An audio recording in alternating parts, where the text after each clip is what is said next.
As we already know, the manufacturing industry has been forced to reinvent its business model with a disruption in supply chain due to several macro factors and changes in the recent past.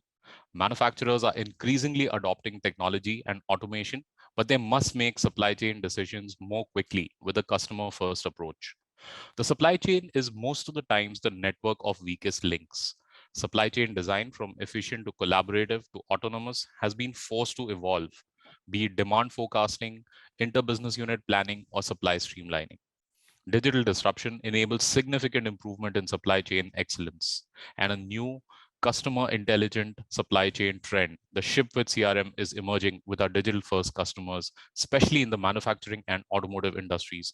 And I couldn't have been more excited to share that with you.